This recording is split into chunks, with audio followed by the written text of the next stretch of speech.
Welcome back to Winners and Losers, ladies and gentlemen, the show where we wrap up the world of football and the Premier League over the weekend's fixtures. Now, we spoke about the big game yesterday, Liverpool versus Arsenal. So we go from the top of the league all the way to the bottom. We're looking at the relegation zone because, Mikey, after this weekend's results, some teams got some big results.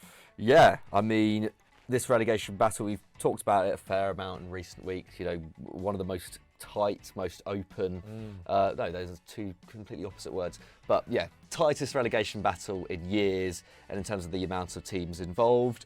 But it did feel significant this weekend. There were some big wins, there were some pretty crushing defeats as well. You know, Palace beating Leeds 5-1, Wolves getting that huge win over Chelsea. Both those sides now look pretty confident of staying up. But having said that, Wolves are still only 4 points above 18th. So with 8 games to go, anything could happen really. But it's just, there are, a few teams who I think, or especially one team who we'll talk about, who I think after this weekend will be a lot more worried about their prospects of staying in the Prem. But yeah, where do you want to kick off, Zac? Well, I think we should kick off before we get to the very bottom. Kind of start off at the people that are sitting in 12th and 13th. You mentioned Wolves obviously getting a great win against Chelsea at home. Fantastic goal. If you've not seen it already, we don't need to talk about the Chelsea side of things, because from Wolves, huge result. Absolutely mammoth result. That I know you said it's only keeping them 4 points above the drop, but that is a game where they might have gone into it thinking, you know what, if we can get a point here, we've done well, and they've got all three.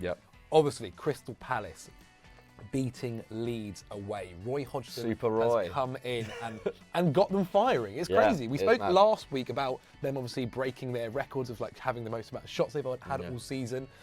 Roy has really got them playing fantastic football. If you guys haven't seen the game against Leeds, I mean, Eze was amazing. Elise was amazing. Finally getting that kind of end product that we know that these players have had for a while, but this season we've just not quite seen it. I mean, Elise now has already bettered his best Premier League campaign, and he hopefully this really will kick him on to see him become the player that we know he has been, because I think him and Eze this season have both not plateaued but kind of like stabilised, like found themselves at this level and not kind of developed as we thought they would do. I mean, that was a huge result. No one would have expected 5-1 at Ellen Road, because that means for Leeds that they are 2 points away from the drop. Yeah, slightly worrying times, although I feel like it's just really, I feel like with Leeds, I think they've got enough, they've still got enough quality in that team. And I do fear more still for the likes of Everton, Forest. I just think they're worse than Leeds. If we take a look at the fixtures that Leeds have coming up, though, not easy. Liverpool at home next, then Fulham away, then Leicester at home, and then it gets a little bit more favourable. Thing is, we could actually look at all these run-ins, and there are so many teams still involved in the relegation battle that it's quite hard to actually assess, a club's chance of staying up. But with Wolves, for example, that win against Chelsea was especially helpful right now because they've got Brentford visiting next week.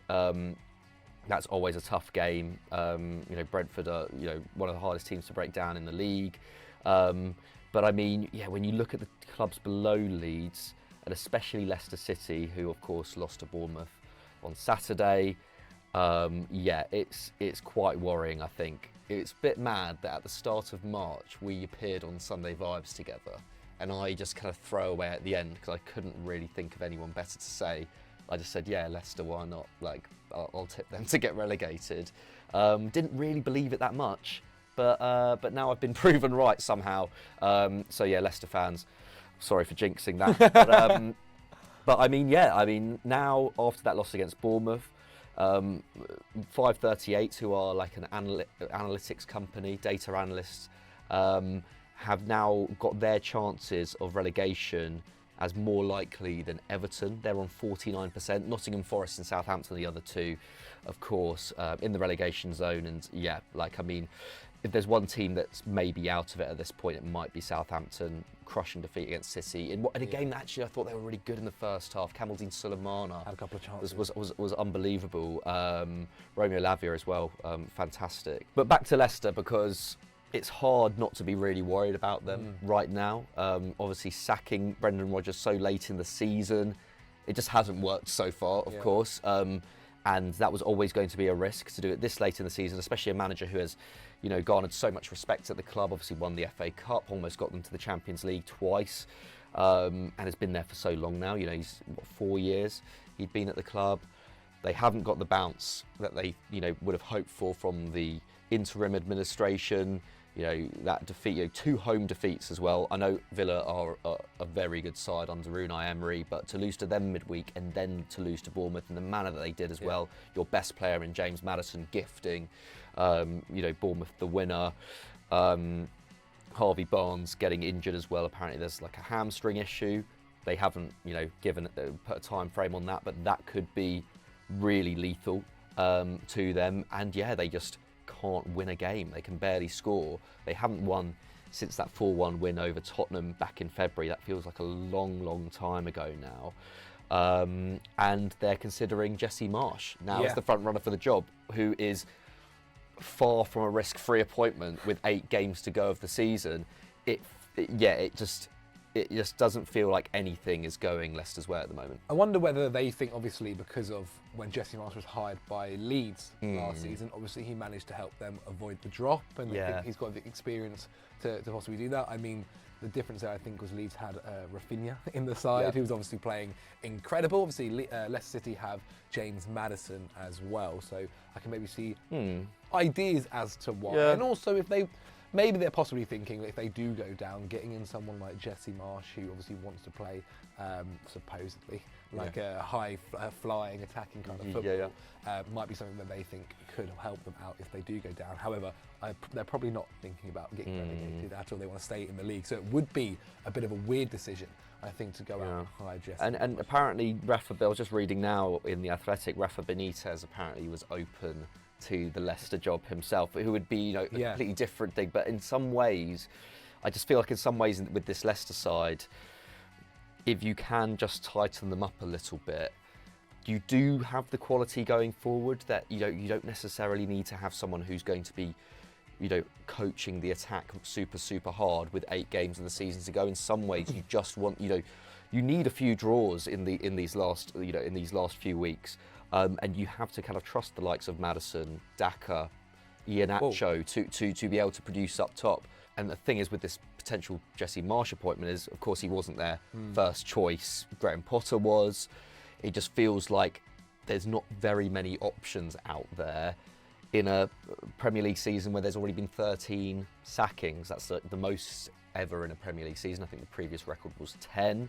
So there are... there've been so many openings at so many of these clubs. Like someone like Javi Gracia to Leeds. That he would have been a great potential stopgap for Leicester City.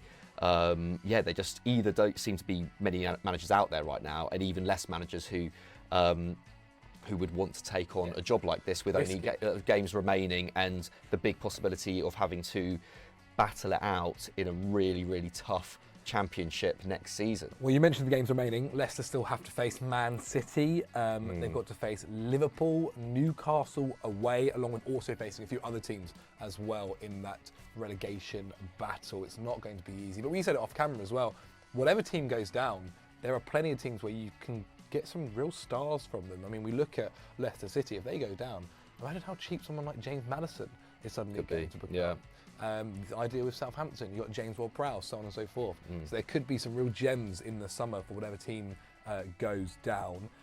Okay, very quickly, let's touch upon Everton, Mikey. They faced Manchester United this weekend. They lost 2-0. Do you think they were a little bit unfortunate in that game in the end? Because obviously there was Jordan Pickford making lots and lots of saves, but in the first half, Everton had a few chances as well.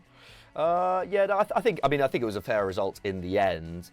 But it was a reopening. I mean, we've been treated to some really good football this weekend. I think like that Man United Everton game was great. I think United did deserve it in the end, but it was that first half. It was super open, wasn't it? Just like it was just long ball central. It felt like a kind of mid 2000s Premier League game, just so end to end. And just completely kind of lacking in quality at times, but also super entertaining. I think I am still more confident in Everton's chances of staying up, just because They do have Deitch there again, like a little bit like you mentioned earlier about that manager. He is going to make it defensively. Yeah, he can just he can pull off draws, and in a season where whoever comes 17th is going to do so either on goal difference or by a single point, that's probably is what's going to happen. That's massive. And when you look at who they're playing next, they got Fulham at home. I kind of fancy them for that. No, me too. And I think with so little of the season to go, you have to kind of go on sides that you've seen improvements from, right? We've seen clear improvements from Everton under Deitch. Far from perfect, but they have improved. Bournemouth in the last few weeks have improved. That win against Leicester is massive. I think Gary O'Neill's done a really good job with a very limited squad this season, but then the addition of someone like Dango Ouattara, who's taken like a duck to water to the Premier League, they've improved. Leeds have shown inklings of it under Gracia, despite that crushing defeat. Palace have improved. Wolves have improved under Lopetegui. Leicester have declined so much in a way that we've not really seen from a number of these other clubs. So I think that's why I'm particularly worried about them. Well, there we have it. Obviously, there's 8 games left in the Premier League. Now, Mikey mentioned the probability table earlier. That does have Southampton, Nottingham Forest, Leicester going down, Everton in 17th place and Leeds in 16th place. It's going to be hotting up towards the end of the season. I'm sure it will change again. I'm sure somehow it'll change again. They'll get a manager in and suddenly they'll be the ones going positively. But only time will tell. Please let us know in the comments below what you guys think of the relegation battle. Let us know who you think will be getting relegated and what gems could be picked up from those teams next season. If you want to see more Football Daily content, then click on screen right now for some more. And as always, guys, don't forget to like and subscribe.